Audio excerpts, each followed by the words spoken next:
नमस्कार दोस्तों, Moni official voice में आपका स्वागत है। आज की कहानी है दिल ने चाहा सिर्फ तुम्हें। दोस्तों, अगर आप हमारे चैनल पर नए हैं तो चैनल को अभी सब्सक्राइब कर बेल आइकन को प्रेस करना ना भूलें। हम आपके लिए इस तरह की प्यार भरी कहानी लाते रहते हैं। चलिए तो कहानी शुरू करते हैं। एक दिन एक मंदिर से बाहर एक जगह पर बहुत भीड़ इकट्ठा होती है, क्योंकि वहाँ पर एक बुजुर्ग महिला बेहोश होकर गिर जाती है। सभी लोग उस बुजुर्ग महिला को देख रहे होते हैं, लेकिन उसकी कोई मदद नहीं करता। तभी एक लड़की वहाँ आती है जो कि बहुत ही खूबसूरत और प्यारी होती है। वो उस बुजुर्ग महिला को पानी पिलाती है और उन्हें उनके घर जाने में मदद करती है। ये कहानी राजस्थान के एक छोटे से गांव में रहने वाली एक लड़की जिसका नाम रेवती था, जिसकी उम्र कुछ 15 वर्ष की थी और वो बहुत गरीब परिवार से थी। वो 3 बहनें और अपने माता पिता के साथ रहती थी। उसके पिता बहुत कम पैसे कमाते थे। उन पैसों से उनका पूरा परिवार का खर्चा नहीं चल पाता था। इसीलिए रेवती और उसकी माँ दोनों एक ठाकुर के यहाँ काम करती थी और अधिराज सिंह एक ठाकुर परिवार के बेटे थे। उनके पिता का नाम बलवंत ठाकुर और उनकी माँ का नाम कल्याणी देवी था। एक दिन बलवंत और कल्याणी मंदिर गए तो वहाँ पंडित जी से बलवंत ने अपने बेटे अधिराज की कुंडली दिखाई तो पता चला कि अधिराज की जीवन आयु बहुत कम है। ये सुनकर बलवंत और कल्याणी बहुत घबरा गए, क्योंकि उनका सिर्फ एक ही बेटा था और वो दोनों अपने इकलौते बेटे से बहुत प्रेम करते थे। उन्होंने पंडित जी से कहा कि आप इसका कोई हल बताइए, जो चाहिए होगा वो हम आपको देंगे, बस आप हमारे बेटे को किसी भी तरह से बचा लीजिए। पंडित जी, जी हम इसका हल निकालते हैं और कल आपकी हवेली पर आकर आपको बताते हैं। अभी आप लोग जाइए और हाँ, चिंतित मत होइएगा, हम हल जरूर निकाल लेंगे। ये सुनकर बलवंत और कल्याणी दोनों की चिंता थोड़ी कम हुई और फिर दोनों अपने हवेली को लौट गए। अगले दिन सुबह बलवंत और कल्याणी दोनों पंडित जी के आने का इंतजार कर रहे थे। फिर कुछ ही समय बाद पंडित जी हवेली पर पहुंचे और पंडित जी को देखकर बलवंत और उनकी पत्नी कल्याणी खड़े हो गए और पूछने लगे कि कुछ उपाय मिला। पंडित जी, जी हाँ, मिल गया है। यहाँ से कुछ दूरी पर एक कुआं है जहाँ आपके पुश्तों यानी कि आपके घर के बड़ों ने पहले के समय में बहुत लोगों को मारकर उसमें डाल दिया था। इसीलिए उन लोगों को कभी आत्म शांति नहीं मिली। इसीलिए अधिराज को वहाँ पर उनकी आत्मा की शांति के लिए पूजा करनी होगी और उसके बाद एक ऐसी लड़की को ढूंढना होगा जिसका भाग्य ईश्वर ने अपने हाथों से लिखा होगा, जिससे ये होगा कि आपका बेटा उस लड़की के भाग से जीवित रहेगा। कल्याणी, लेकिन वो लड़की को पहचानेंगे कैसे?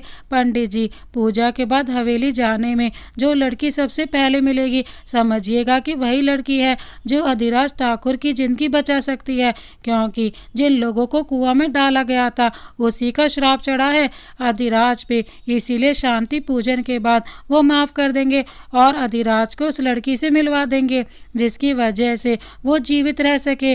तभी बलवंत और कल्याणी कहते हैं कि पंडित जी, जो आपको ठीक लगे वो आप कीजिए, लेकिन हमारा पुत्र जीवित रहना चाहिए बस। बलवंत, एक काम कीजिए पंडित जी, ये शांति पूजन कल ही करवा दीजिए और चिंता मत कीजिए, पूरी तैयारी हम करवा देंगे। बिना समय गवाए काम पूजा शुरू कीजिए पंडित जी, क्योंकि ये हमारे इकलौते बेटे अधिराज की जिंदगी का सवाल है। पंडित जी, जी बिल्कुल। शाम हो गई थी और अधिराज घर आए। तभी उन्होंने माँ की तरफ देखा और उनकी माँ उन्हें बहुत चिंतित दिखाई दी, तो वो अपनी माँ से पूछ पड़े। तभी कल्याणी ने अधिराज को सारी बातें बताई, लेकिन अधिराज एक पढ़े लिखे इंसान थे और एक कम उम्र लेकिन बहुत अच्छे वकील थे। वो अपनी मेहनत और लगन से सिर्फ 24 वर्ष की उम्र में नाम कमाया और कामयाबी हासिल की थी। वो माँ की बातों को अनसुना कर रहे थे और सब अंधविश्वास कहकर उसको भूल जाने को कह रहे थे। तभी बलवंत जी आए और सारी बातें बताकर कहा कि कल पूजा में बैठ जाइएगा और शांति पूजन कर लीजिएगा। अधिराज चुपचाप अपने पिता की बात सुन लिए और पूजा करने के लिए मान गए, क्योंकि वो अपने पिता की बात कभी नहीं टालते थे और अपने पिता की बहुत इज्जत करते थे। अगले दिन शाम को पंडित जी पूजा की सारी तैयारी करके हवेली आए और सभी को कुएं के पास चलने को कहा। बलवंत के 3 भाई और 3 भाभी थी, पर उन सबको बस एक एक बेटी थी और अधिराज घर का इकलौता बेटा था। इसी वजह से वो सबका लाडला था। सब कुएं के पास गए, वहाँ पूजा हुई और फिर सब वहाँ से वापसी के लिए निकल गए। तभी रास्ते में रेवती दौड़ी दौड़ी अधिराज और उसके परिवार के गाड़ी के सामने आ गई। तभी अधिराज ने गाड़ी रोकी और कल्याणी गाड़ी से उतरकर रेवती को उठाया और पूछा, लगा तो नहीं बेटा तुम्हें? रेवती, नहीं मालकिन, नहीं लगा, क्षमा कर दीजिए हमें, हम आपकी गाड़ी के सामने आ गए। कल्याणी, नहीं नहीं, जाइए आप घर अच्छे से। फिर रेवती वहाँ से चली गई और कल्याणी भी गाड़ी में आकर वापस बैठ गई। फिर अधिराज अपने पूरे परिवार के साथ घर आ गए। कल्याणी, सुनिए जी, आपने उस लड़की को जाने कैसे दिया? वो वही लड़की थी, आपने सुना नहीं था पंडित जी की बात? बलवंत, पागल है क्या आप? उस लड़की से हम अपने राजकुमार जैसे बेटे का विवाह करेंगे? बिल्कुल भी नहीं। कल्याणी जी, तभी कल्याणी बलवंत की ये बात सुनकर नाराज और चिंतित हो जाती हैं और जाकर सबको बताती हैं कि पंडित जी ने शादी करने के लिए बोला था, वो भी उसी लड़की से जो वापसी में सबसे पहले मिले।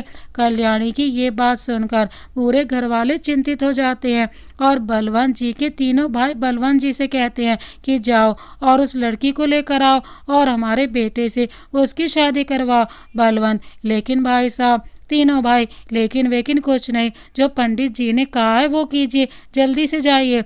तभी सबके इतने बोलने पर बलवंत जी मान जाते हैं और लड़की का पता लगाने को कहते हैं और फिर बलवंत लड़की के पूरे परिवार से मिलते हैं और देखते हैं कि वो लोग की आर्थिक स्थिति बहुत खराब है और ये लोग बहुत मुश्किल से खा पाते हैं।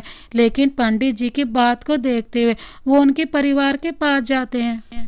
बलवंत को देखकर रेवती के माता पिता बहुत खुश हो जाते हैं और कहते हैं, बलवंत ठाकुर साहब, आप यहाँ? बलवंत, हाँ, वो तुम लोगों से हम ये कहना चाहते हैं कि तुम्हारी बड़ी बेटी से हम अपने बेटे की शादी करवाना चाहते हैं। तो एक काम करो, तुम लोग अपनी बेटी को हमारे साथ भेज दो और किसी को भी मत बताना कि तुम मेरी बहू के माता पिता हो, ठीक है? जो हमने कहा उसे कान खोल कर सुनो। रेवती की माँ, लेकिन ठाकुर साहब। बलवंत, लेकिन क्या? बदले में हम तुम्हें 50,000 रुपये भी दे देंगे। वैसे भी हमें लगता है कि तुम्हें पैसों की बहुत ज़्यादा ज़रूरत है। बलवंत की ये बात सुनकर रेवती के पिता के मन में लालच आ जाता है और वो मान जाते हैं। रेवती की माँ, लेकिन रेवती के बापू, रेवती के पिता, अरे रेवती की माँ, एक तो हमारी बेटी रानी बनकर रहेगी वहाँ और दूसरा कि हमें पैसे भी मिल जाएंगे, उससे हम कुछ काम की शुरुआत करेंगे और हमारी हालत भी अच्छी हो जाएगी। ये सुनकर रेवती की माँ चुप हो जाती है और अपनी बेटी को बलवंत ठाकुर के साथ भेज देती है। हवेली पहुँचते ही रेवती देखती है कि बहुत बड़ा हवेली है और वहाँ पे अधिराज की 3 बहनें खड़ी थी। तीनों का नाम विद्या, सुनैना और रीवा, जिसमें से विद्या और सुनैना बहुत शाही तरीके से रहना पसंद करती थी और रीवा बहुत सादे तरीके से रहती थी और रीवा का स्वभाव भी बहुत नरम था।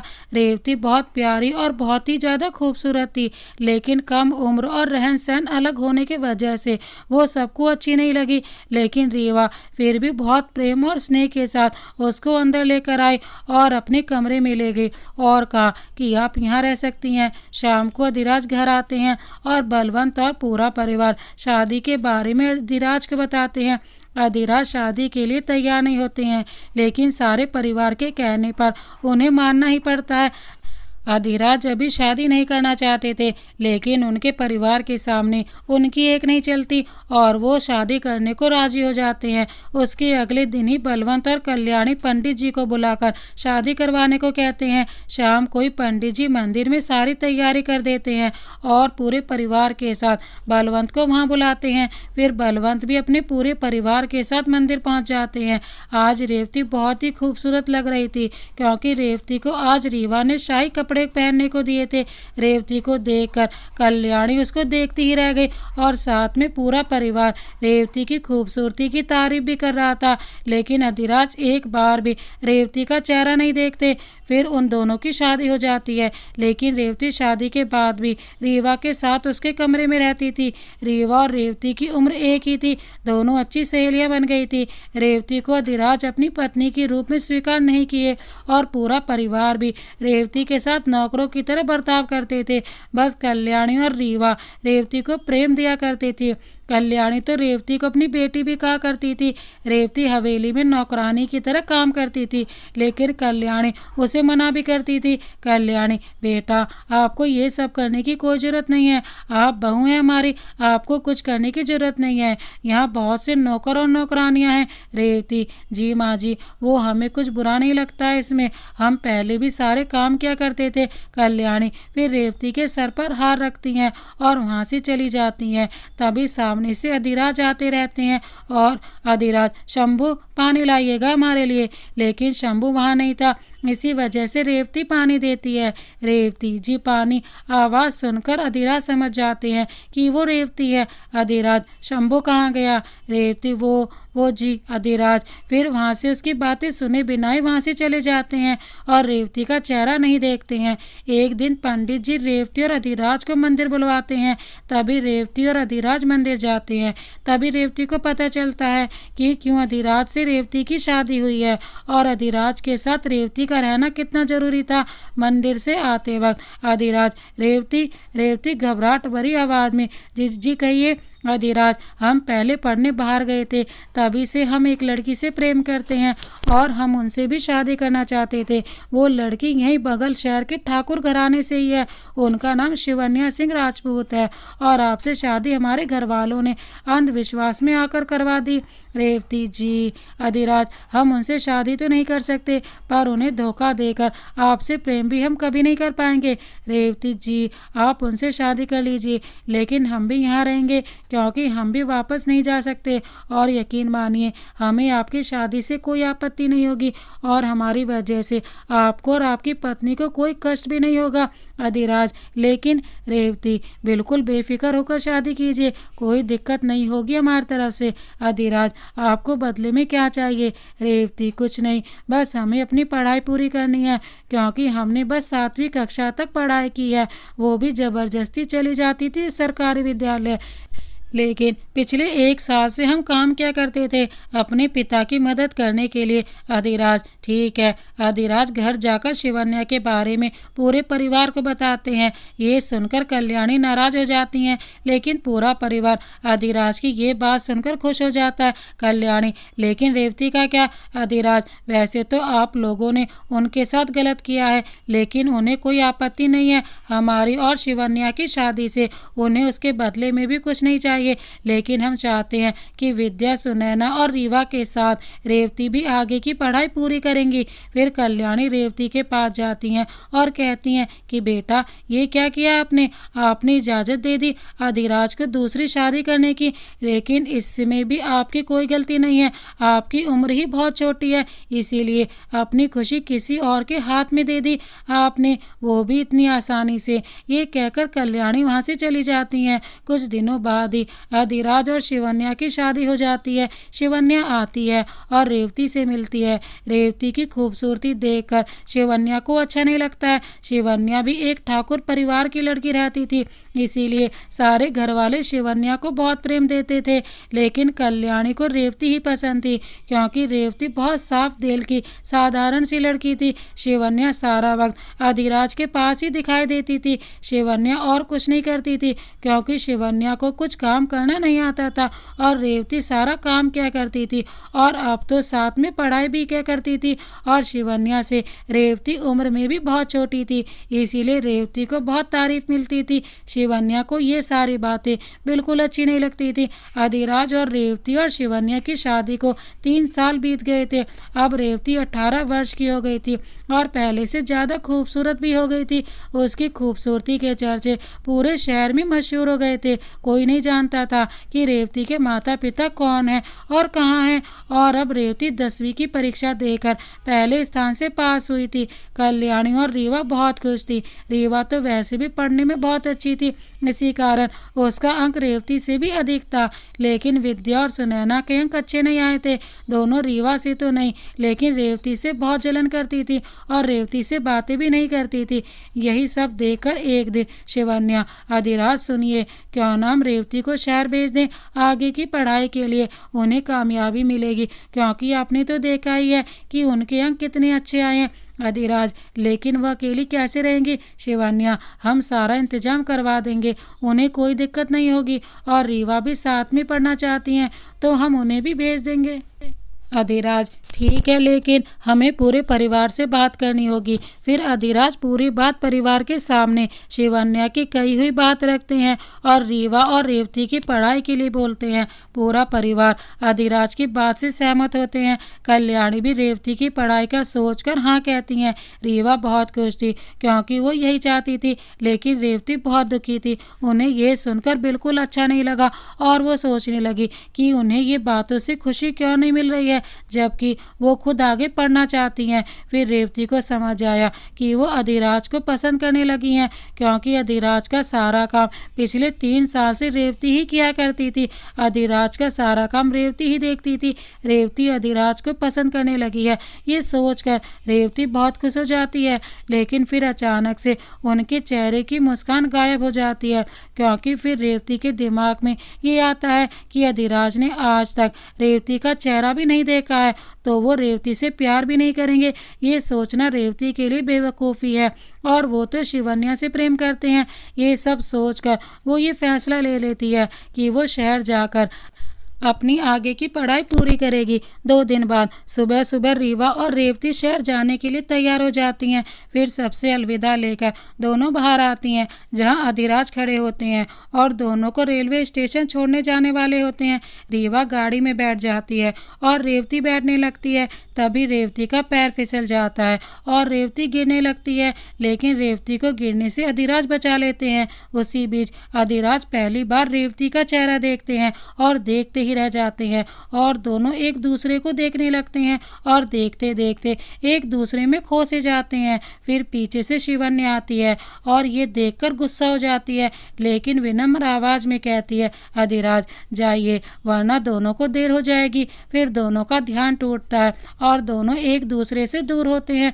उसके बाद फिर रेवती और अधिराज भी गाड़ी में बैठ जाते हैं और स्टेशन की ओर निकल जाते हैं। और स्टेशन पहुंचने के बाद अधिराज ट्रेन तक का सारा सामान पहुंचा देते हैं और दोनों को ट्रेन में बिठाकर दोनों से अलविदा लेकर वहां से चले जाते हैं। वापस आते वक्त अधिराज सिर्फ और सिर्फ रेवती की खूबसूरती के बारे में ही सोच रहे थे। वो आज तक इतनी प्यारी और खूबसूरत लड़की को कभी नहीं देखे थे, लेकिन रेवती अब उनसे बहुत दूर जा रही थी। रेवती का कॉलेज कोलकाता शहर में था, मतलब कि अधिराज से तो बहुत दूर। हवेली आकर अधिराज, रेवती पानी लाइए। शंभू, भाई जी पानी। भाई जी, भूल गए रेवती जी तो। अधिराज, हाँ हाँ ठीक है, मुझे पता है, तुम अपना काम करो। हर वक्त अधिराज को रेवती की जरूरत महसूस होने लगी, क्योंकि रेवती अधिराज को कहने का भी मौका नहीं देती थी और उसकी ज़रूरत का सामान पहले से लेकर हाजिर रखती थी। लेकिन शिवन्या को कुछ फर्क नहीं पड़ता था और वो खुद में ही बहुत व्यस्त रहती थी, खुद के कपड़े और खुद की खूबसूरती में ही व्यस्त रहती थी। उसको अधिराज का पसंद और नापसंद भी नहीं मालूम थी और ना ही मालूम रखने में कोई दिलचस्पी रखती थी। और शिवन्या को पूरे परिवार से भी ज़्यादा मतलब नहीं रहता था, वो बस अपने में ही व्यस्त रहती थी। एक दिन शिवन्या, ये हमारा नया लाया हुआ ड्रेस किसने पहनकर खराब कर दिया? ये ड्रेस विद्या से खराब हो गई थी, इसीलिए विद्या और सुनैना दोनों चुप थी। तभी शिवन्या उनके पास जाती है और कहती है, आप दोनों ने ही हमारा ड्रेस खराब किया है ना? सच सच बोलिए। उस समय वहाँ पूरे परिवार के साथ साथ हवेली के सारे नौकर भी मौजूद थे। ऐसे शिवन्या का चिल्लाना, वो भी पूरे परिवार और सारे नौकरों के सामने, विद्या और सुनैना को अच्छा नहीं लगा और वो बहुत नाराज हो गई। और बाद में जब अधिराज घर आए तो दोनों ने उनको सारी बातें बताई। अधिराज अपनी बहनों से बहुत स्नेह और प्रेम करते थे। उन्होंने देखा कि सारी बातें बताते वक्त उन दोनों की आंखें नम हो गई थी। अधिराज अपनी बहनों की बातें सुनकर शिवन्या से बात करने गए, लेकिन उल्टा शिवन्या ही रोने लगी और उल्टा विद्या विद्या और सुनैना की ही शिकायत करने लगी। कमरे के बाहर खड़ी विद्या और सुनैना ने देखा कि अधिराज शिवन्या से कुछ नहीं बोल पाए। ये देखकर दोनों उदास हो गई और फिर दोनों अपने कमरे में चली गई। विद्या और सुनैना भी रेवती को बुरा भला बोला करती थी, लेकिन फिर भी रेवती उनकी चिंता ही क्या करती थी। ये सोचकर विद्या और रेवती बहुत उदास रहने लगी थी। कोलकाता शहर, वहाँ कोलकाता पहुँचकर रेवती और रीवा अपने हॉस्टल पहुँचती हैं। वहाँ रीवा और रेवती को एक कमरा दिया जाता है और वहाँ वो दोनों शिफ्ट हो गई। दोनों का हॉस्टल गर्ल्स का हॉस्टल था, लेकिन कॉलेज में लड़के और लड़कियाँ दोनों पढ़ती थी। जब पहले दिन रेवती और रीवा कॉलेज गई तो सब रेवती को देखकर उसकी खूबसूरती की तारीफ कर रहे थे, लेकिन रेवती और रीवा की ज़्यादा दोस्ती नहीं हुई क्योंकि वहाँ सब वेस्टर्न कल्चर की जीने वाली लड़कियाँ बहुत थीं। लेकिन कुछ कुछ लोगों से दोनों की दोस्ती हुई, जैसे कि सारिका और स्नेहा।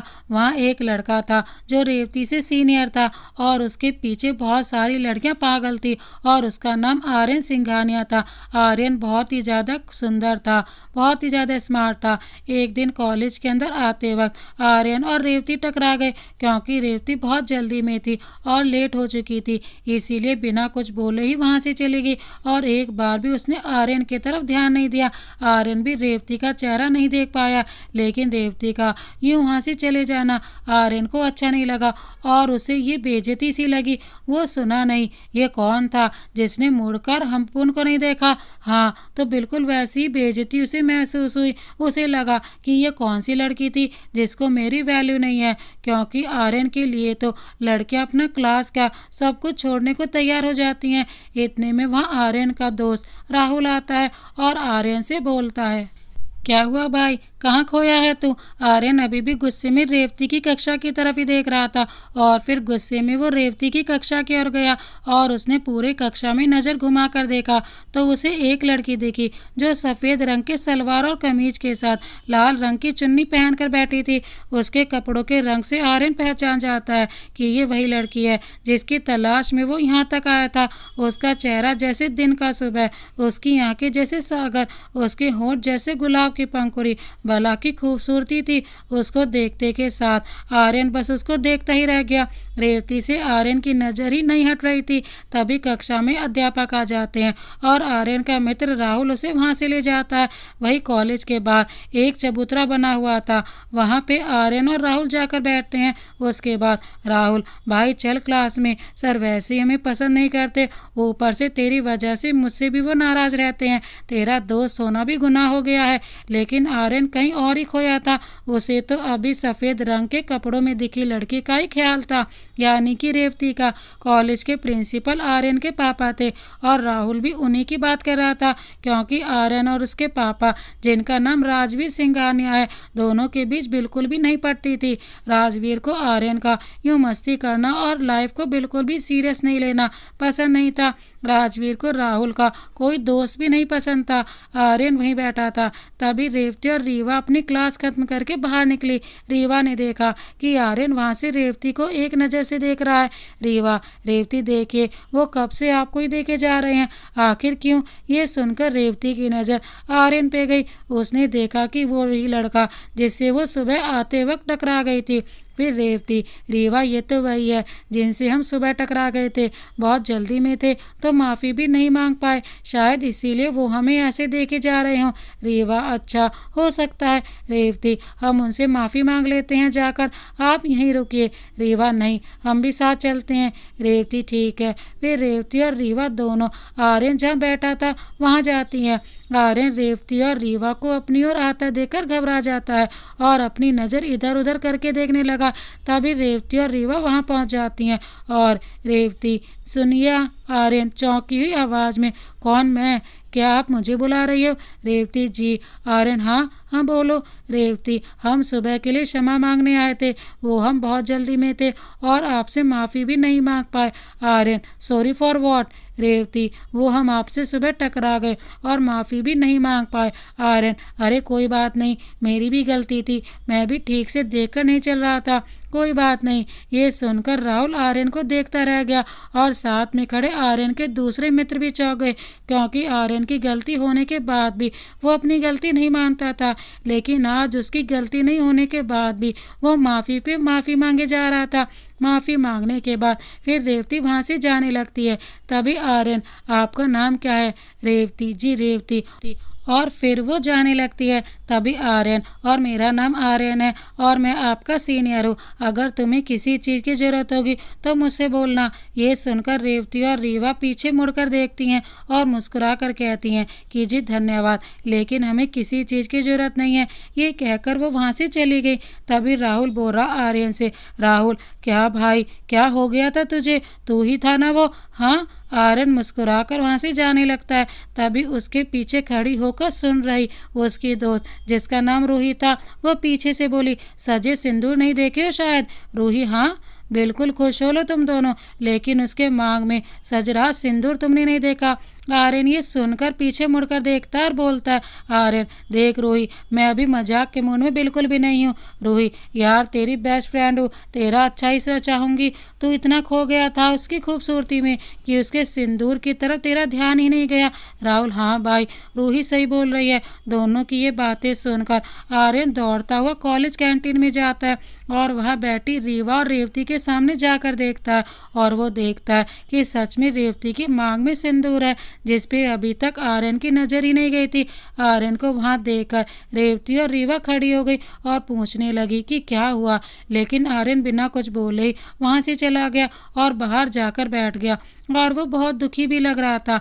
आर्यन को अकेला और दुखी देखकर रूही और राहुल उसके पास जाते हैं और उसे थोड़ा अलग मूड में ले जाने की कोशिश करते हैं, लेकिन आर्यन रूही और राहुल को किसी भी बातों का ध्यान नहीं दे रहा था। जब आर्यन राहुल और रूही को कोई जवाब नहीं दिया तो वो दोनों भी थक कर बैठ गए। कुछ समय बाद आर्यन खड़ा हो गया और राहुल को बोला, जा गाड़ी निकाल, घर जाना है। और रूही, चल रही है ना तू भी, तुझे भी घर छोड़ देता हूँ। ये सुनकर राहुल दौड़कर गाड़ी निकालने चला जाता है और आर्यन रूही के साथ घर के लिए कॉलेज से निकलता है। अगले दिन सुबह आर्यन और राहुल कॉलेज के ग्राउंड में बैठे थे।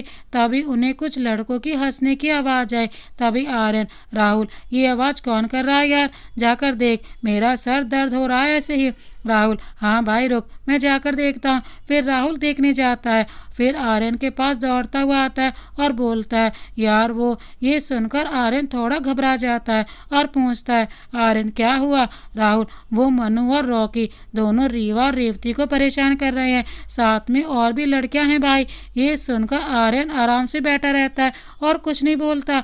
तभी राहुल, भाई ये गलत है, तुम्हें उसकी मदद करनी चाहिए।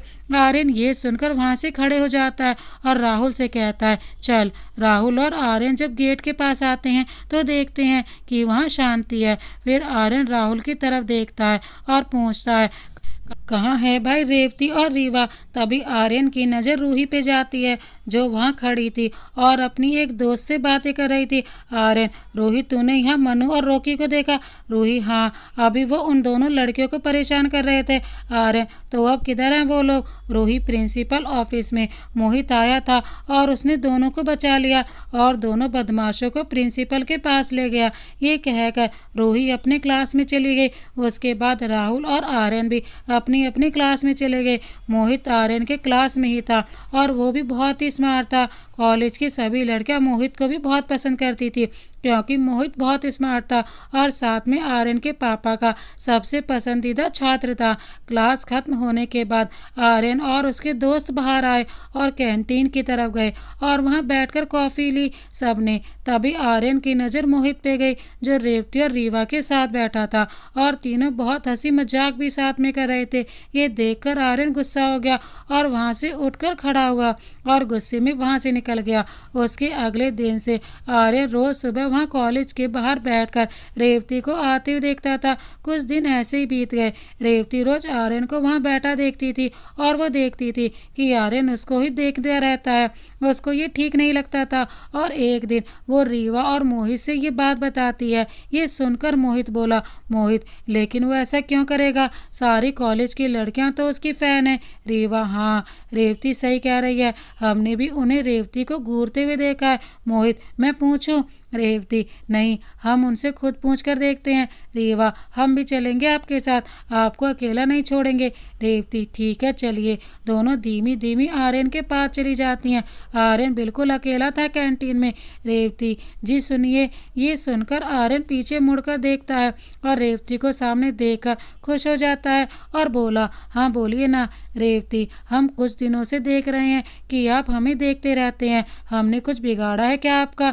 आर्यन, नहीं, बस पहली नज़र में देखते ही मुझे तुमसे प्यार हो गया है। और ये कहते कहते आर्यन रेवती का दोनों हाथ पकड़ लेता है। ये सुनकर रेवती रीवा की तरफ देखती है और आर्यन से अपना हाथ छुड़ाकर रीवा का हाथ पकड़कर दोनों वहाँ से भाग जाती हैं और कॉलेज के ग्राउंड में पहुँच जाती हैं और वहाँ लगी बेंच पे बैठ जाती हैं। रेवती, ये क्या हो रहा है हमारे साथ, और सब बुरी चीज़ें हमारे साथ ही क्यों होती हैं?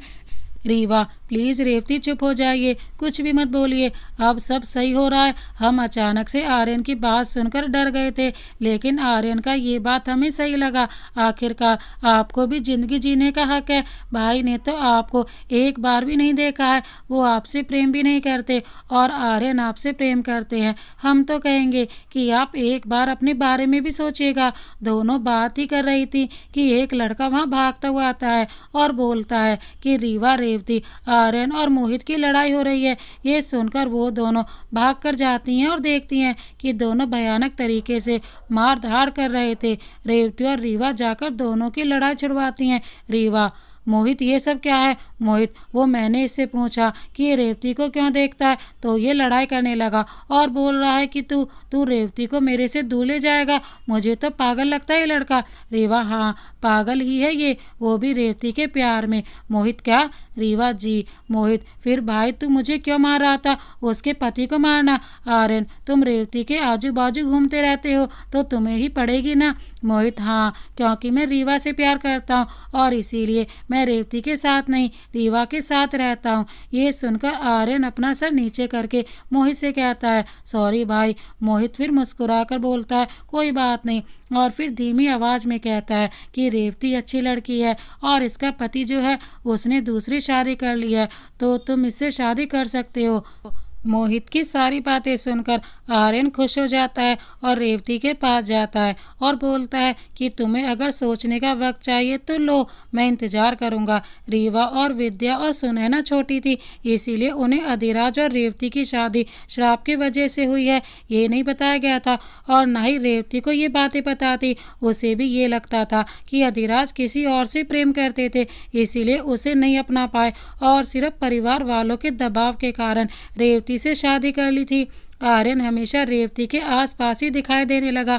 वो अब अपने दोस्तों के साथ भी बैठना कम कर दिया था। रेवती को आर्यन का यूं साथ रहना अच्छा लगने लगा था। आर्यन रेवती का बहुत ख्याल रखता था। एक दिन रात को आर्यन हॉस्टल के नीचे खड़े होकर रेवती को बाहर आने को कह रहा था। रीवा कैसे भी करके रेवती को बाहर भेजती है। बाहर आकर रेवती आर्यन से पूछती है, क्या हुआ, इतनी रात को आप यहाँ? फिर आर्यन रेवती की आंखों में देखकर बोलता है कि तुम्हें देखने को दिल चाह रहा था, इसीलिए आ गया। रेवती को उसकी ये सारी बातें बहुत अच्छी लग रही थी। दोनों काफ़ी वक्त साथ में गुजारते हैं। उसके बाद रेवती हॉस्टल जाने लगती है। तभी आर्यन, अच्छा सुनो, I love you. Revathi, bye. Aryan, अरे मैडम जवाब तो दो। रेवती, कल देंगे, अभी बाय। आर्यन फिर वहाँ से चला जाता है। अगले दिन आर्यन कॉलेज में रेवती का इंतजार कर रहा था, लेकिन रेवती क्लास के समय तक भी कॉलेज नहीं आई। कुछ समय बाद आर्यन को रीवा का फ़ोन आया। आर्यन, हेलो रीवा, रेवती हॉस्टल वापस नहीं आई है, कहाँ है वो? आर्यन बहुत ही ज़्यादा डर जाता है और बोलता है, क्या क्या कहा तुमने? वो अभी तक हॉस्टल नहीं आई है। आर्यन, लेकिन कल तो रात को कुछ 12 बजे ही रेवती वापस चली गई थी, लेकिन वो हॉस्टल नहीं गई, तो कहाँ गई? रीवा, पता नहीं, क्या करें अब? आर्यन, मैं आता हूँ, तुम मुझे हॉस्टल के पास वाले रेस्टोरेंट में भी लो और मोहित को भी बुला लेना, मैं राहुल के साथ आता हूँ। सब एक साथ रेस्टोरेंट पहुँच गए। आर्यन बहुत परेशान लग रहा था। राहुल उसे बार बार शांत रहने को बोल रहा था। जब रीवा और मोहित वहाँ पहुँचे तो आर्यन रीवा से पूछने लगा, कब से गायब है रेवती? रीवा वापस बात को दोहराते बोली, जब से वो तुमसे मिलकर गई थी तब से वो वापस ही नहीं आई है। आर्यन, हम सबको जल्दी रेवती को ढूंढना पड़ेगा। रेवा, हाँ, लेकिन कैसे, क्या करें? आर्यन, एक काम करते हैं, सबसे पहले हॉस्टल के गेट के पास लगी सीसीटीवी का फुटेज देखना होगा। उसके लिए हमें हॉस्टल की कुछ लड़कियों की मदद चाहिए। रीवा, ठीक है, दो तो हमारी दोस्त हैं, सारिका और स्नेहा। उसके बाद कल होते आर्यन अपने दोस्तों के साथ हॉस्टल गया। वहाँ रीवा और उसके फ्रेंड वहाँ के वॉचमैन को अपनी बातों से उलझा कर रखे थे। उसी बीच आर्यन लड़की के कपड़े पहनकर हॉस्टल के अंदर चला गया और मेन रूम में जाकर सीसीटीवी की फुटेज देखने लगा। और फुटेज देखकर वो अचंभित हो गया। उसने देखा कि हॉस्टल के बाहर रेवती उसी रात को एक लड़की से बात कर रही है और वो लड़की बात करते करते रेवती के सर पे मार देती है और रेवती को बेहोश करके अपने साथ स्कूटी पे ले गई। लड़की का चेहरा नहीं दिख रहा था, लेकिन स्कूटी का नंबर दिख गया था। फिर आर्यन हॉस्टल के बाहर गया और सोचने लगा कि अब क्या करें, क्योंकि पुलिस से मदद नहीं ले सकते। अगर पुलिस से मदद लेंगे तो बात परिवार तक चली जाएगी। वहाँ से आर्यन राहुल के साथ घर जाने के लिए निकलता है तो रास्ते में वो नंबर वाली स्कूटी उसे दिखती है और आर्यन राहुल को उसके पीछे चलने को बोलता है। जब वो स्कूटी रुकी उसके बाद आर्यन गया और उस पर बैठी लड़की से सवाल करने लगा और मारने की धमकी भी देने लगा। तभी वो लड़की बोली कि ये स्कूटी तो अभी मैंने वापस ली है, क्योंकि ये स्कूटी मेरे फ्रेंड के पास थी। आर्यन, कौन है वो? स्कूटी वाली लड़की ने जो नाम बताया उसे सुनकर आर्यन और राहुल एक दूसरे का चेहरा देखने लगे और बहुत शौक हो गए थे, क्योंकि उसने रूही का नाम बताया था। आर्यन और राहुल फटाक से रूही के घर पहुंचे तो वो वहाँ नहीं थी। फिर आर्यन उसको फ़ोन करता है तो उसने फ़ोन उठाया। Aryan, Ruhi, can we meet? Ruhi, हाँ बिल्कुल, लेकिन क्या हुआ है? आर्यन, वो मैं तुम्हें मिलकर बताऊंगा। रूही, ठीक है, राहुल भी आएगा क्या? आर्यन, हाँ। रूही, ठीक है, कॉलेज के पास एक पुरानी लाइब्रेरी है, वहाँ पे आ जाओ, मैं वहीं पर हूँ। आर्यन, ओके।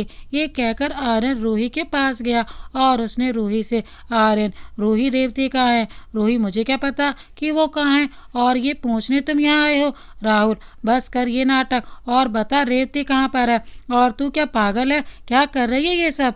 रूही, क्या कर रही हूँ मैं? पिछले बहुत साल से इस आर्यन का इंतजार किया है मैंने, और ये बचपन का प्यार है मेरा। फिर रूही आर्यन के पास गई और उससे पूछने लगी कि क्या है उसमें जिसके पीछे तुम पागल हो चुके हो? मैं तुमसे प्यार करती हूँ और ये तुमको दिखाई नहीं देता है क्या? राहुल, यार सुन रूही, किसी का प्यार जबरदस्ती तुम नहीं छीन सकती, और अगर रेवती नहीं होती तो भी क्या गारंटी है कि आर्यन तुम्हारा हो जाता? रूही, बस तुम लोग जाओ यहाँ से, वरना ठीक नहीं होगा। आर्यन, मेरे लिए तू सबसे अच्छी दोस्त है और हमेशा रहेगी, बस उसे जाने दे। लेकिन रूही पे आर्यन और राहुल की कोई बातों का असर नहीं दिख रहा था। उससे बात करते करते आर्यन और राहुल दोनों चालाकी से लाइब्रेरी के अंदर चले जाते हैं और वहां जाकर देखते हैं कि रेवती बेहोश कोने में पड़ी हुई है। जब आर्यन रेवती के पास जाने लगता है तो रूही अंदर आ जाती है और राहुल पे चाकू लगा कर कहती है कि उसको मत छूना तुम, नहीं तो मैं राहुल को चाकू मार दूंगी। ये सुनकर आर्यन रुक जाता है। इतने में राहुल रूही का हाथ पकड़कर हाथ को पीछे कर देता है और कहता है कि यार 4 साल की दोस्ती भी भूल गई है तू। मैं सोच भी नहीं सकता था कि मेरी रूही मुझ पर चाकू भी चला सकती है। ये कहते वक्त राहुल के आंखों में आंसू आ गए थे। फिर राहुल आर्यन को बोलता है कि जा रेवती को उठा वहाँ से और चल उसको लेकर। आर्यन के भी आंखों में आंसू आ गए थे। फिर आर्यन रेवती को उठाने गया, लेकिन रेवती को आर्यन की आवाज़ सुनाई ही नहीं दे रही थी। आर्यन ने देखा कि रेवती के होठों के नीचे से खून निकल रहा था, तो उसने राहुल को बोला कि रूही ने रेवती को मारा भी है। ये सुनकर राहुल बोलता है कि अब हम रूही से उम्मीद ही क्या कर सकते हैं, रीवा को मैंने मैसेज कर दिया है, वो पुलिस को लेकर आती ही होगी। ये सुनकर रूही डर जाती है और आर्यन और राहुल से माफ़ी मांगने लगती है।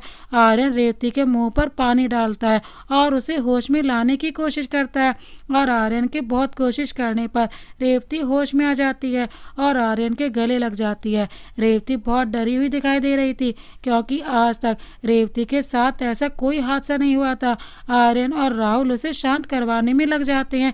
तभी रीवा और मोहित पुलिस के साथ वहां पहुंच जाते हैं। पुलिस को देखकर रूही रोने लगती है और सबसे माफी मांगने लगती है। उसे देखकर राहुल और आर्यन को भी रोना आ जाता है, क्योंकि वो तीनों बचपन के दोस्त थे। और आर्यन रेवती के सामने अपना सर नीचे करके बैठ जाता है और बोलता है कि जो सजा देनी है मुझे दे दो, लेकिन इसे माफ कर दो। राहुल, ये भी हम दोनों से प्यार करती है, इसीलिए हम दोनों को मिलने वाली सजा भी इसके लिए सजा ही होगी। ये सब देखकर रूही रेवती के पैरों के सामने बैठकर माफी मांगने लगती है और बोलती है कि नहीं, मैंने गलती की है तो सारी सजा मुझे ही मिलनी चाहिए, इन दोनों को नहीं। ये सब देखकर रेवती कहती है कि आप तीनों की दोस्ती को सलाम है। एक गलती करता है तो दूसरा गलती का एहसास भी करवाता है और फिर उस गलती को तीनों मिलकर सुधारते भी हो। मैं रूही को माफ़ करती हूँ और मुझे कोई केस भी नहीं करनी है। सॉरी इंस्पेक्टर साहब, लेकिन मैं इसे एक मौका देना चाहती हूँ। रूही को बहुत अफसोस होने लगता है कि उसने रेवती के साथ इतना बुरा बर्ताव किया और वो रेवती से बार बार माफ़ी मांगती है। रूही की आंखों में भी आंसू थे और वो रूही से बार बार माफ़ी मांगने लगती है और फिर आर्यन और राहुल को बोलती है कि मैं अपने दोस्तों को नहीं खोना चाहती हूँ, मुझे माफ़ कर दो तुम दोनों।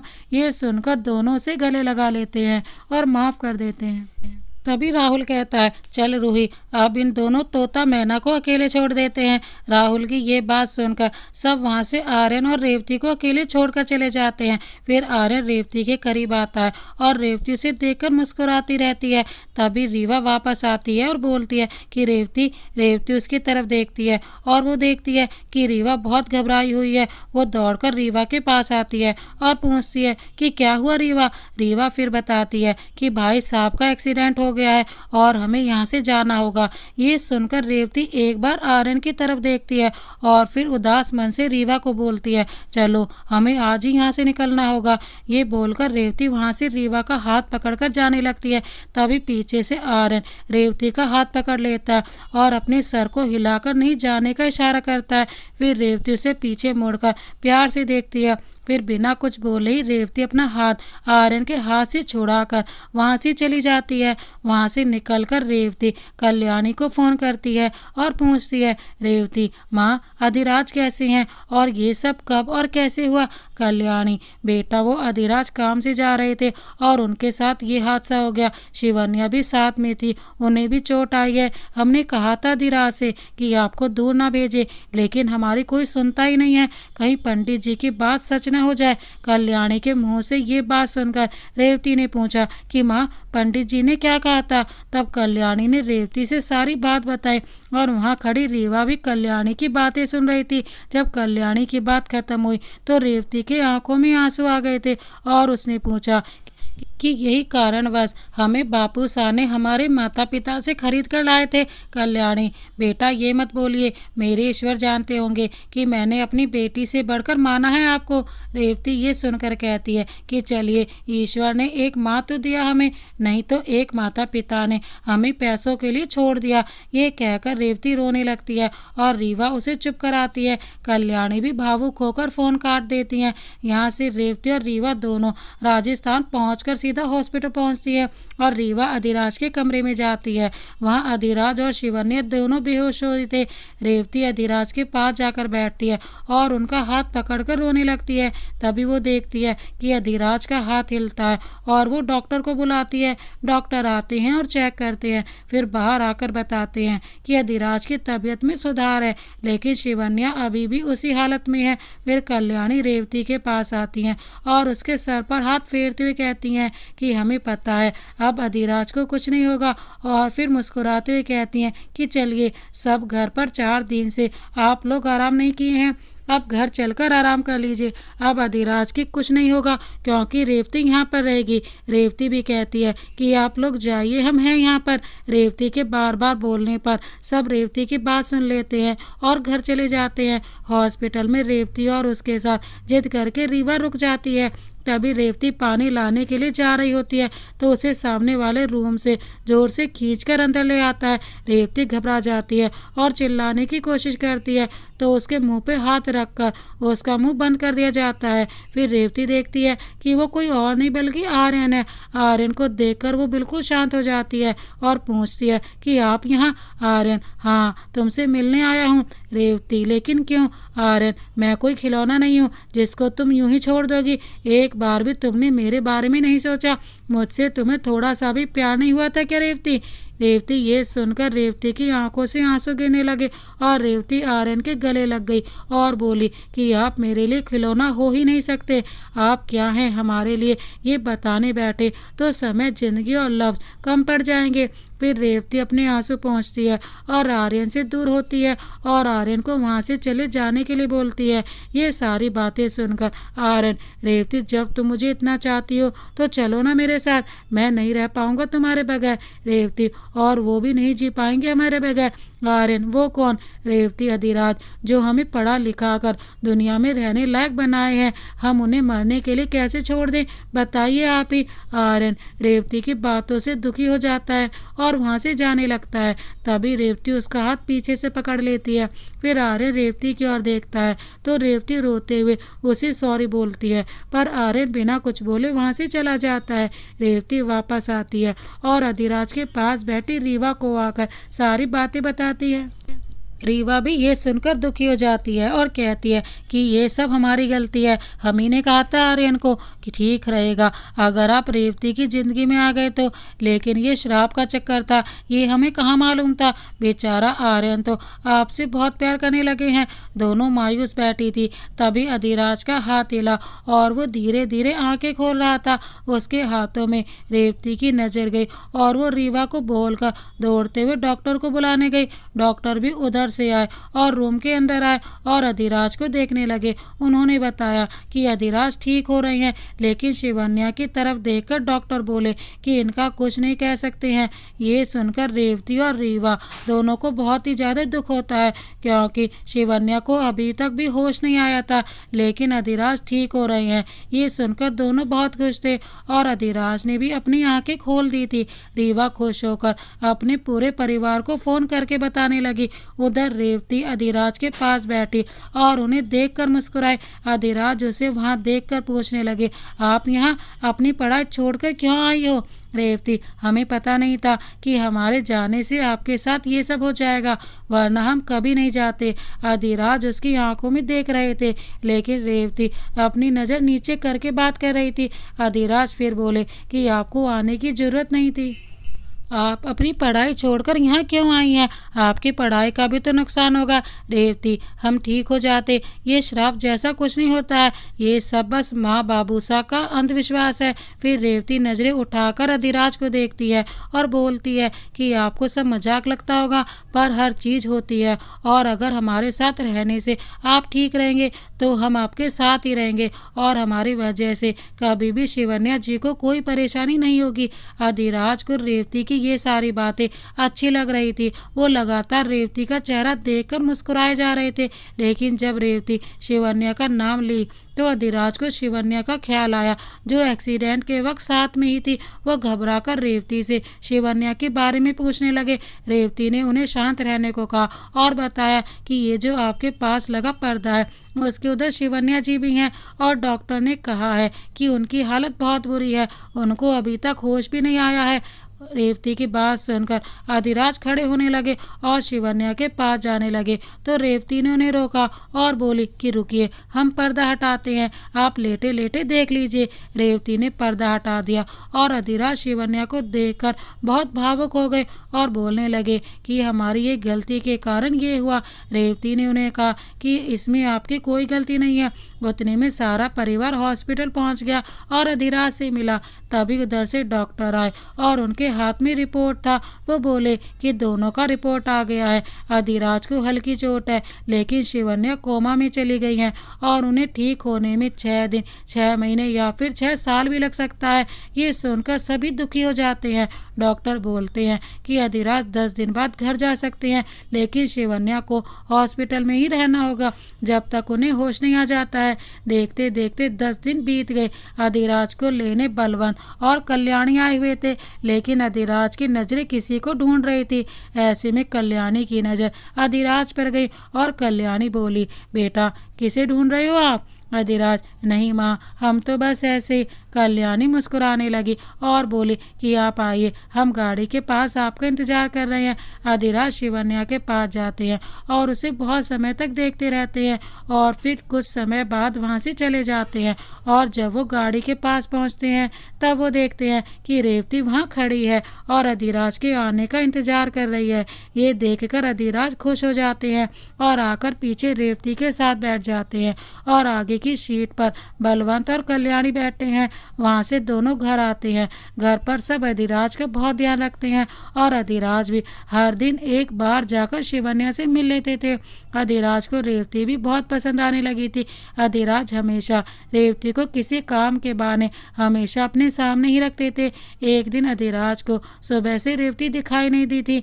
अधिराज रीवा को बोलते हैं कि रीवा जाइए, रेवती को भेज दीजिए पानी के साथ, हमें प्यास लगी है। रीवा, जी भाई साहब। रेवती पानी लेकर आए और अधिराज के हाथों में देकर वो वहां से जाने लगी है। तभी अधिराज उसे रोकते पूछते हैं कि क्या बात है रेवती, आप उदास क्यों हैं? किसी ने कुछ कहा है क्या आपसे? लेकिन रेवती सिर हिलाकर ना कर देती है। फिर वहीं खड़ी रीवा कहती है, रीवा, वो हम दोनों की परीक्षा है अगले हफ्ते, लेकिन क्या करे, रेवती जाने को तैयार ही नहीं है। रेवती अपना सिर नीचे करके खड़ी थी और अधिराज उसी की ओर बड़े प्यार से देखते पूछते हैं, क्यों क्यों नहीं जाओगी आप? रेवती, हम गए और ये सब हो गया, अब हम नहीं जाएंगे, फिर अगर आपको कुछ हो गया तो? अधिराज मुस्कुराते हैं और कहते हैं कि चलिए ठीक है, फिर हम भी आपके साथ ही चलते हैं। वैसे भी हमें वहाँ से निमंत्रण आया था कि आकर स्पेशल क्लास दीजिए लॉ के विद्यार्थियों को। ये सुनकर रीवा और रेवती भी अधिराज को देखने लगती हैं। रीवा तो मोहित के बारे में सोचकर डर रही थी और रेवती को डर था कि अधिराज को सामने देखकर आर्यन न कुछ करे। फिर दोनों सोच ही रही थी कि उतने में अधिराज बोलते हैं कि जाइए पैकिंग कीजिए, हम टिकट करवाते हैं। ये कहकर अधिराज वहाँ से चले गए। दोनों ने पैकिंग की और 2 दिन बाद ही परिवार से विदा लेकर वो तीनों वहां से निकल गए। आते वक्त अधिराज ने कल्याणी को शिवन्या का ख्याल रखने को कहा और बोले कि हमें बताते रहिएगा शिवन्या के बारे में। कल्याणी ने शिवन्या की सारी जिम्मेदारी ले ली और बोली कि आप लोग जाइए निश्चिंत होकर, हम यहाँ सब संभाल लेंगे। कल्याणी खुश थी कि अधिराज और रेवती की नज़दीकियाँ बढ़ रही हैं और दोनों एक दूसरे को पसंद भी करने लगे थे। कल्याणी जी तो यही सोचती थी कि रेवती भी अधिराज को पसंद करती है। कोलकाता पहुंचते ही अधिराज ने रहने का इंतजाम करवाया। पहले दोनों हॉस्टल में रहती थी, लेकिन अब अधिराज के साथ फ्लैट में आ गई थी। अगले सुबह दोनों कॉलेज गए और वहां गेट पर ही आर्यन, राहुल, रूही, मोहित सब बैठे थे। रीवा को देखकर मोहित दौड़ता हुआ आया, पर रीवा ने उससे कोई बात नहीं की और फ़ोन करने को कहा, लेकिन रेवती एक बार भी अपनी नज़रें उठाकर आर्यन की तरफ नहीं देखी। कुछ समय बाद सबसे पहला इंस्पिरेशन क्लास अधिराज का आर्यन के क्लास में ही था, यानी कि सबसे पहले अधिराज आर्यन के क्लास में ही क्लास लेने गए। जब अधिराज क्लास ले रहे थे तो तब तक आर्यन को पता नहीं था कि ये रेवती के पति हैं। जब क्लास की छुट्टी हुई तब सारे विद्यार्थी से अधिराज मिले और सबको अधिराज बहुत पसंद आए। क्लास की कुछ लड़कियां तो अधिराज के लुक्स की तारीफ भी कर रही थी, क्योंकि अधिराज बहुत ही ज़्यादा स्मार्ट और हैंडसम थे। आर्यन को तो अपनी तारीफ सुनने की आदत थी बस, और सारी लड़कियां उसकी दीवानी थी। लेकिन अधिराज के आने के बाद क्लास की सारी लड़कियां अधिराज की ही तारीफ कर रही थी और जहां देखो वहां सिर्फ अधिराज की ही बातें हो रही थी। ये सब आर्यन को बिल्कुल भी अच्छा नहीं लग रहा था। जब अधिराज क्लास खत्म करके क्लास के बाहर आए तो देखे कि रेवती अपने क्लास के बाहर खड़ी है, वो भी अकेले। उसे अकेला देखकर अधिराज वहां गए और रेवती से पूछने लगे कि रेवती, आप यहाँ क्या कर रही हैं? रेवती, जी वो रीवा अपनी दोस्त को बाहर छोड़ने गई है, इसीलिए मैं उसका इंतजार कर रही हूँ। फिर हम दोनों कैंटीन में जाकर कुछ नाश्ता करेंगे। अधीरा, वाह, आपको पता है हमें भी भूख लग रही है, क्या हम भी आप दोनों को ज्वाइन कर सकते हैं? रेवती अपना सर नीचे करके खड़ी थी और उतने में रीवा की आवाज़ आई, जी भाई साहब बिल्कुल चले। फिर तीनों कैंटीन की तरफ चले गए, लेकिन वहाँ उन तीनों को एक साथ जाते हुए राहुल ने देख लिया और वो जाकर आर्यन को बताता है। अधिराज रेवती और रीवा के साथ जा रहे थे कैंटीन की तरफ। ये सुनकर आर्यन राहुल को बोलता है कि शांत रहो, याद नहीं है मोहित के समय भी कुछ ऐसा ही हुआ था? राहुल, हाँ भाई, लेकिन आर्यन, बस बस अब चल, मुझे भी भूख लगी है, कैंटीन चलते हैं। आर्यन और राहुल कैंटीन चले जाते हैं। आर्यन ने राहुल से बोल दिया था कि मत सोच उन सब चीज़ों के बारे में, लेकिन आर्यन खुद राहुल की कई बातों को भूल नहीं पा रहा था और कैंटीन जाते सबसे पहले रेवती को ढूंढा और उसके सामने वाली टेबल पर बैठ गया। राहुल ऑर्डर करने लग गया। तब तक आर्यन की नज़र रेवती पर ही अटकी थी, लेकिन रेवती अपना सिर नीचे करके बैठी थी। दूर बैठे आर्यन को कुछ समझ नहीं आ रहा था। अधिराज नाश्ता करके वहाँ से निकल गए और रीवा और रेवती भी वहाँ से जाने लगी। तभी आर्यन और राहुल भी कैंटीन से निकलने लगे। रास्ते में राहुल और रीवा टकरा गए और दोनों में बहुत ही ज़्यादा झगड़ा शुरू हो गया था। उस समय भी आर्यन एक नज़र से रेवती को ही देखे जा रहा था, लेकिन रेवती अपना सिर नीचे करके रखी थी और रीवा को रोक रही थी और वहाँ से चलने को कह रही थी। तभी वहाँ पर अधिराज आ जाते हैं और वो रीवा और राहुल को शांत रहने को बोलते हैं और दोनों को क्लास में जाने को बोलते हैं। फिर सारे अपने अपने क्लासेस में चले जाते हैं। तभी मोहित वहाँ पर आता है और क्लास में बैठे आर्यन को आकर बताता है कि भाई, बाहर कोई रेवती को मोंटी और उसका ग्रुप परेशान कर रहा है गेट के पास। ये सुनकर आर्यन गुस्से में क्लास के बाहर जाता है तो देखता है कि अधिराज रेवती का हाथ पकड़ कर रखे हैं, क्योंकि अधिराज को भी मोंटी के बारे में पता चल गया था। इसीलिए अधिराज रेवती का हाथ पकड़कर उसे मोंटी के पास ले जा रहे थे। लेकिन आर्यन ये देखकर गुस्सा हो जाता है और सोचता है कि ये भी रेवती को रोज परेशान करता है, पहले इसे ही देख लेता हूँ। आर्यन आज बहुत ही ज़्यादा गुस्से में था, गुस्से से उसकी आंखें लाल हो जाती है। आर्यन अधिराज के सामने जाता है और बोलता है, आर्यन, अबे सुन तू ही है ना जो रेवती को इतने दिनों से परेशान कर रहा है?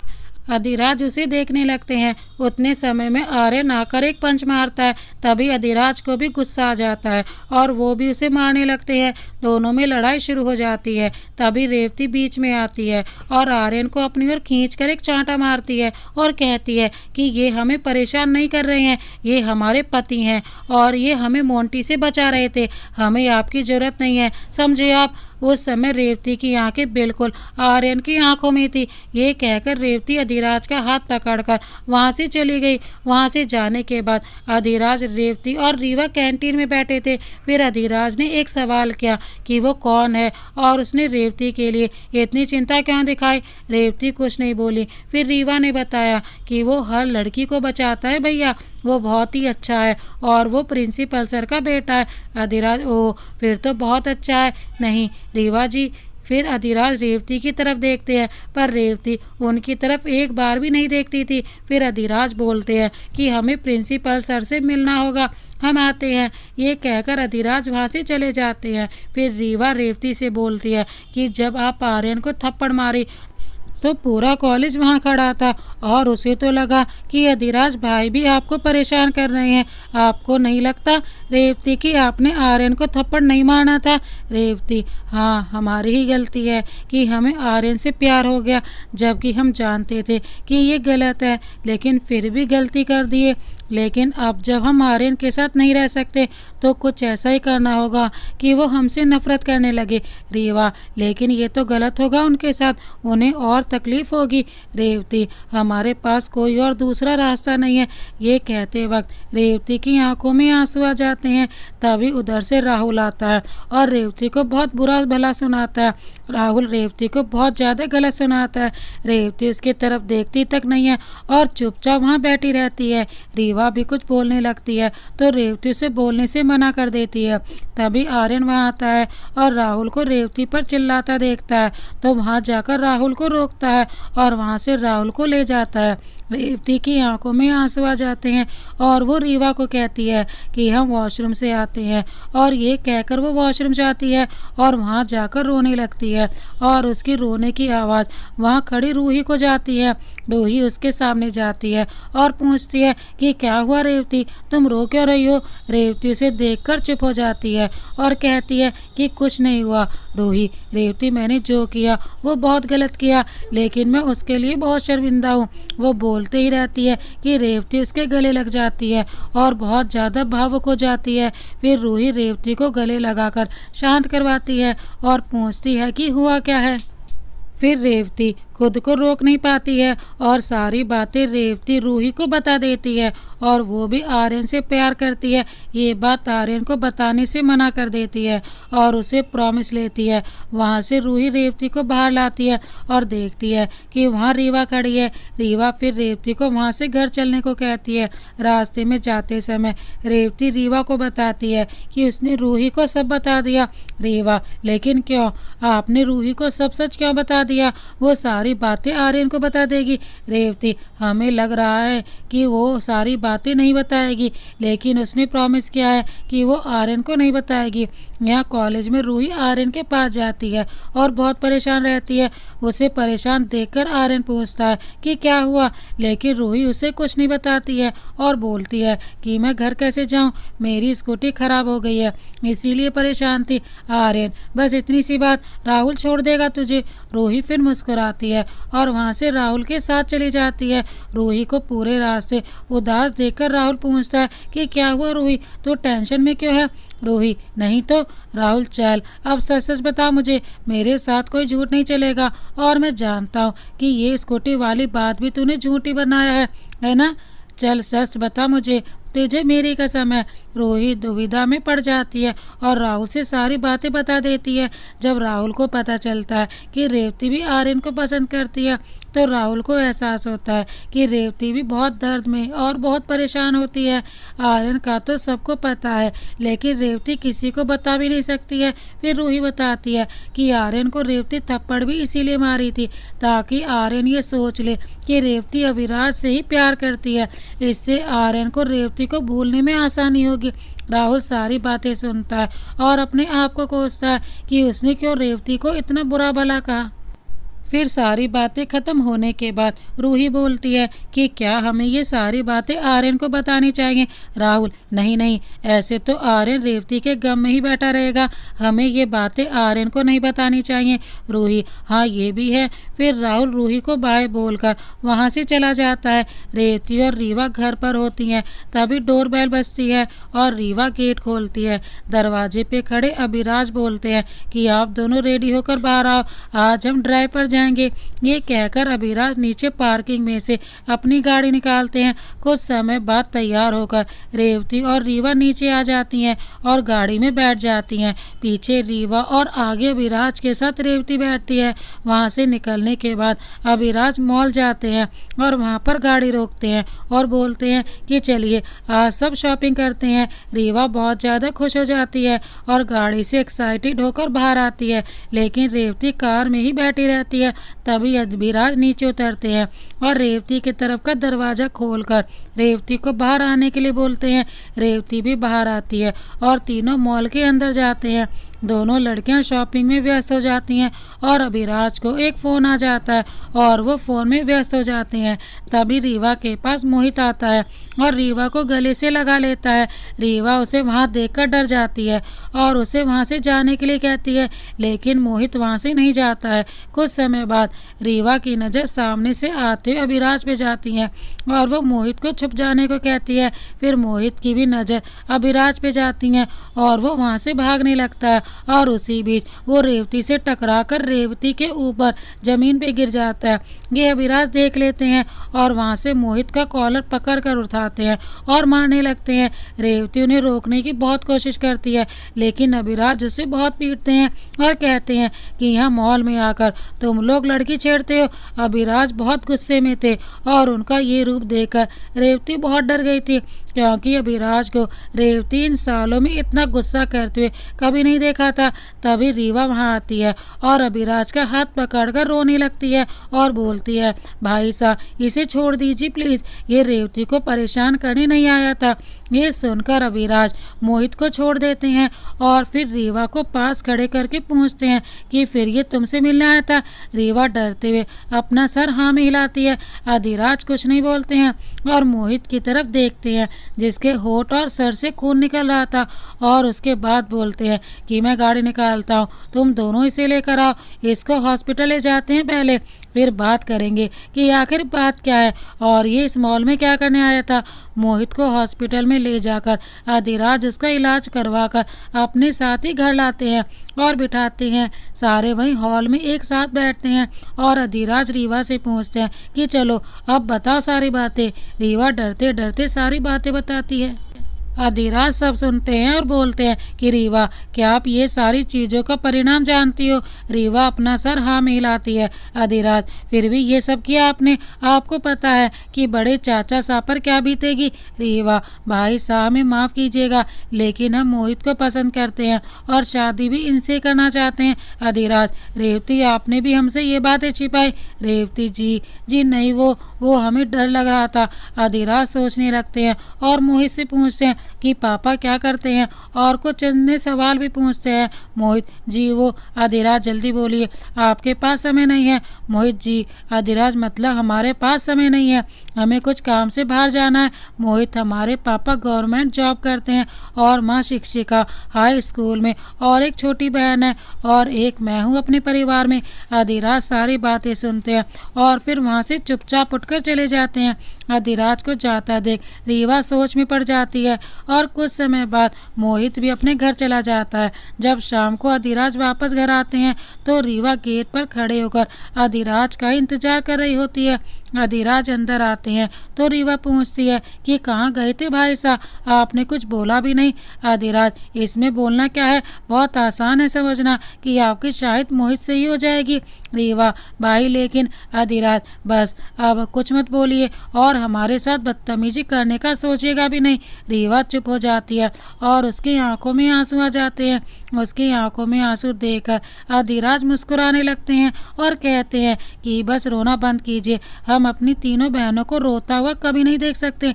ये सुनकर रीवा अधिराज की तरफ एक आशा भरी नज़रों से देखती है तो अधिराज मुस्कुराते हुए खड़े रहते हैं और पीछे से मोहित और उसके परिवार को बुलाते हैं और कहते हैं कि लो रीवा आपकी खुशी हम ले आए हैं। ये सुनते ही रीवा अधिराज से गले लगकर रोने लगती है और कहती है you are the best brother in the world. Adhiraj I know, अब ये सब हमारे साथ राजस्थान जाएंगे और आप दोनों भी चलिए, जाइए पैकिंग कीजिए, शाम की ट्रेन है। शाम बीत जाती है और सब जाने के लिए निकल जाते हैं। रीवा बहुत परेशान रहती है कि घर वाले क्या करेंगे और क्या सोच रहे होंगे। जब वहाँ पहुँचते हैं ये लोग तो देखते हैं कि सब स्वागत के लिए खड़े हैं क्योंकि सबको अधिराज ने पहले ही मना लिया था। रीवा और मोहित जैसे ही वहाँ जाते हैं मोहित के साथ उसकी दो सालियाँ मस्ती मजाक भी करना शुरू कर देती हैं। रीवा अपनी बहनों से पूछती है कि पूरा परिवार मान कैसे गया, तो रीवा की बहनें बताती हैं कि पूरा परिवार बहुत गुस्से में था, लेकिन भाई साहब यानी कि अधिराज ने सबको मना लिया। सब शादी की तैयारियों में जुट जाते हैं और देखते देखते शादी का दिन आ जाता है। सुबह रेवती सीढ़ी से नीचे आते वक्त किसी से टकरा जाती है और जब वो अपनी नज़रें ऊपर करके चेहरा देखती है तो अचंभित हो जाती है क्योंकि जिससे वो टकराई वो तो आर्यन था। तभी पीछे से राहुल आता है और बोलता है कि हमें अधिराज सर ने बुलाया है और उन दोनों के साथ में रूही भी थी। रेवती फिर चुपचाप वहाँ से चली जाती है। कुछ ही समय बाद अधिराज बाहर से आते हैं और साथ में शिवन्या को भी लेकर आते हैं। सब शिवन्या को देखकर खुश भी होते हैं और अधिराज के बारे में भी सोचने लगते हैं। फिर पूरा परिवार शिवन्या से मिलकर उसकी खैरियत पूछते हैं। सबसे मिलकर शिवन्या अपने कमरे में आराम करने चली जाती है और अधिराज रेवती की तरफ बहुत समय तक देखते रहते हैं जैसे कि वो रेवती से कुछ कहना चाहते हैं। देखते देखते शाम हो जाती है और शादी का समय हो जाता है। बारात लेकर मोहित हवेली पे पहुंच जाता है। पूरा परिवार मिलकर मोहित का स्वागत करते हैं और अंदर ले जाते हैं। मोहित और रीवा की शादी में सब बहुत खुश रहते हैं और बहुत मस्ती कर रहे होते हैं। मोहित और रीवा शादी के मंडप में बैठ जाते हैं। उसी समय अधिराज को फोन आता है और अधिराज को बाहर जाना पड़ता है। वहाँ शादी करवाने के लिए वही पंडित जी आए थे जो अधिराज की कुंडली को देखे थे और श्राप के बारे में बताए थे। अधिराज किसी गेस्ट को लाने बाहर गए थे। तभी पंडित जी गठबंधन की रस्म करने के लिए बुलाते हैं। तभी अधिराज के बड़े चाचा कहते हैं कि ये रस्म अधिराज और उनकी पत्नी करेंगी। तभी शिवन्या मंडप की तरफ बढ़ने लगती है तो कल्याणी थोड़ी ऊंची आवाज में कहती है कि बेटा रेवती आप जाइए और वहाँ खड़े हो जाइए, अधिराज आते ही होंगे। आप दोनों को साथ में रस्म करना है क्योंकि आप ही अधिराज की रक्षक पत्नी हो। ये सुनकर शिवन्या वहीं खड़ी रह जाती है और उसकी आंखों में आंसू आ जाते हैं। रेवती शिवन्या की तरफ देखती है और सोचती है कि हमने उनका जगह ले लिया है क्योंकि वो तो पहले से ही अधिराज को चाहती थी और अधिराज की जिंदगी में थी। पंडित जी सारी बातें सुन रहे थे और बोले कि कल्याणी जी। पंडित जी ये कहते कल्याणी दौड़ी आई। पंडित जी क्या अधिराज ने आपसे बताया नहीं? कल्याणी क्या नहीं बताया पंडित जी? कुछ 6 महीने पहले अधिराज को हमने मंदिर बुलाया था और अधिराज वहाँ गए भी थे। मैंने उन्हें सारी सच्चाई बता दी थी और क्षमा भी मांगी थी। बलवंत कुछ समझे नहीं, अब आप कहना क्या चाहते हैं? कल्याणी हाँ पंडित जी पूरी बात हमें बताइए, क्या हुआ है? सारे परिवार वाले पंडित जी की बातों से परेशान हो गए थे और उनके बताने का इंतजार कर रहे थे। पंडित जी हमें क्षमा कीजिएगा, लेकिन जिस दिन आप अधिराज की कुंडली लेकर आए थे उस दिन हमसे एक गलती हो गई थी। उस दिन एक और लड़के की कुंडली हमारे पास आई थी और उसका नाम भी अधिराज ही था। जो श्राप और दोष के बारे में हमने आपको बताया था वो आपके पुत्र का नहीं था, वो उस लड़के का था और वो लड़के की तबीयत बहुत खराब रहने लगी थी। इसीलिए उसके माता पिता हमसे उसकी कुंडली वापस दिखाने आए थे। वो कुंडली देखकर हमसे हुई गलती का हमें पता चला। तब हमने अधिराज को कुंडली के साथ बुलाया और वो आए भी और उनकी कुंडली में कोई दोष या श्राप नहीं है, ये हमने उनको उसी समय बता दिया था।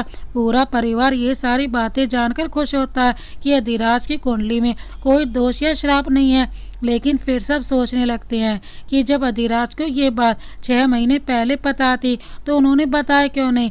ये बात सुनकर एक और इंसान बहुत खुश था और वो था आर्यन और उसके दोस्त, जो ये सोच रहे थे कि आर्यन और रेवती अब एक हो जाएंगे। उतने में मेन गेट से अधिराज आते हुए दिखाई देते हैं। सारे परिवार इकट्ठा होकर खड़े हो जाते हैं और अधिराज की तरफ देखने लगते हैं।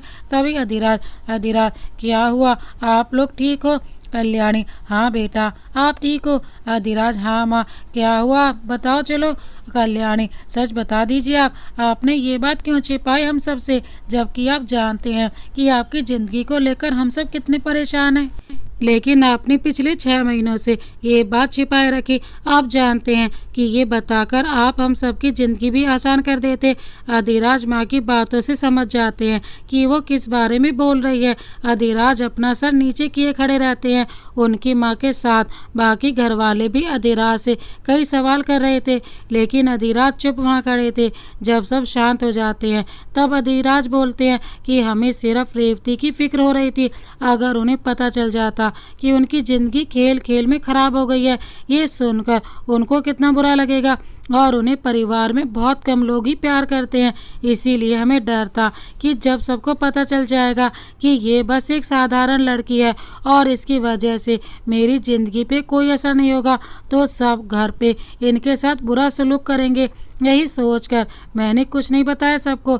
जब हम 4 महीने पहले रेवती का चेहरा पहली बार देखे थे तब से लेकर आज तक हमने रेवती से प्यार किया है और हमें वो भी अच्छी लगने लगी थी। लेकिन जब मोहित ने बताया कि आर्यन और रेवती एक दूसरे को पसंद करते हैं तब हमने सोचा कि रेवती हमारे साथ कभी खुश नहीं रह पाएंगी।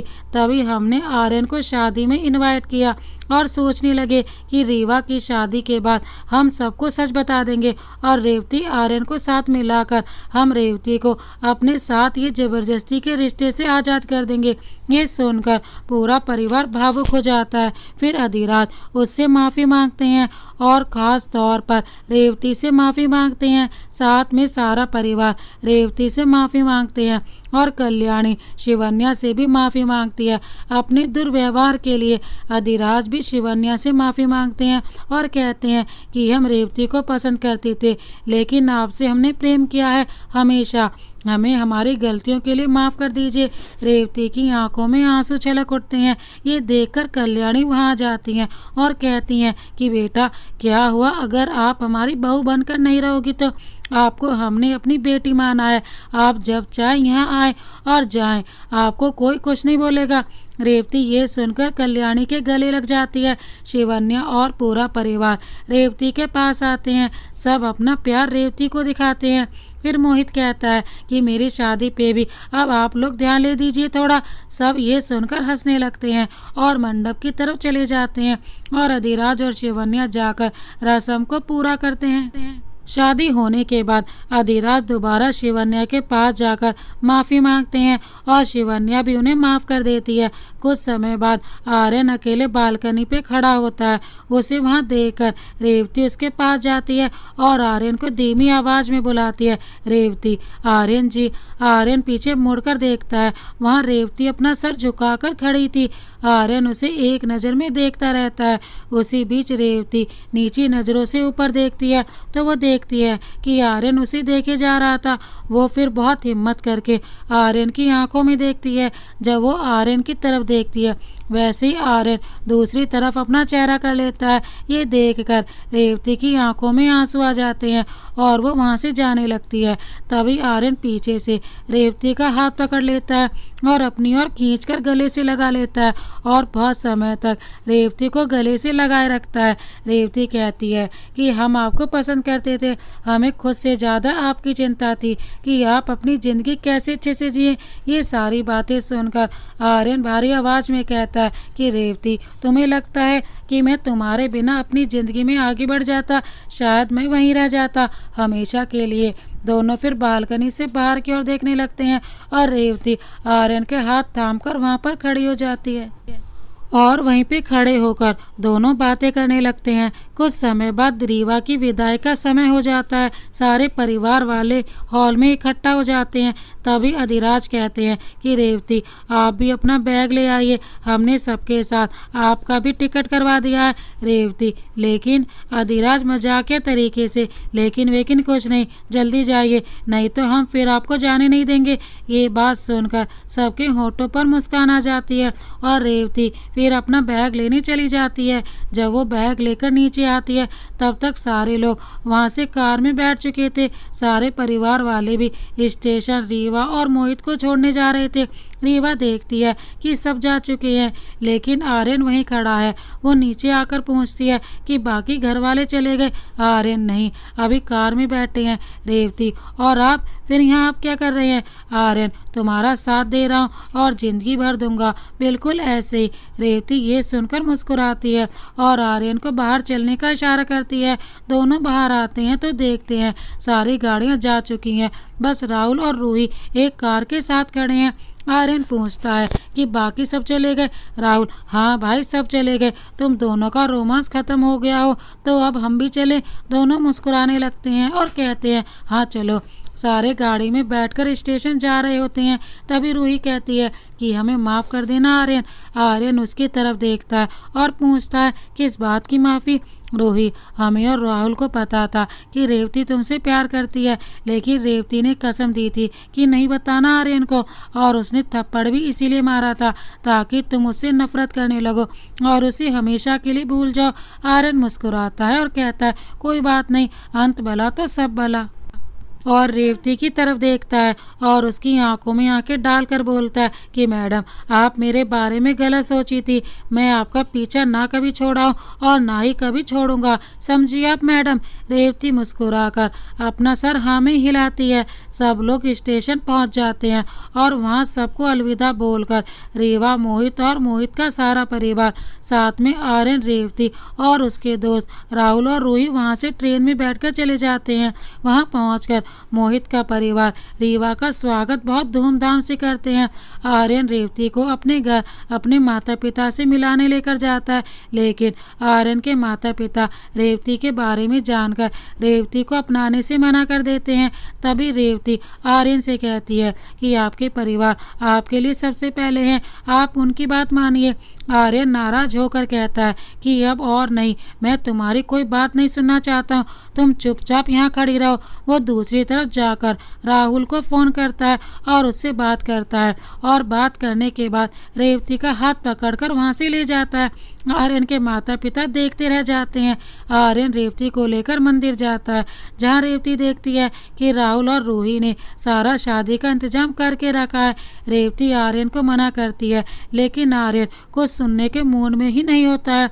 आर्यन को अपने माता पिता पर भी गुस्सा आ रहा था। फिर वो दोनों तैयार होने जाते हैं और कुछ समय बाद आर्यन तैयार होकर मंडप में बैठ जाता है। पंडित जी फिर दुल्हन को बुलाते हैं तो रूही दुल्हन को लाकर आर्यन के बगल में बैठा देती है। आधी शादी की रस्में हो चुकी होती हैं। उतने में दुल्हन तोतली आवाज में कहती है कि मेले को डर लग रहा है सौलभ जी।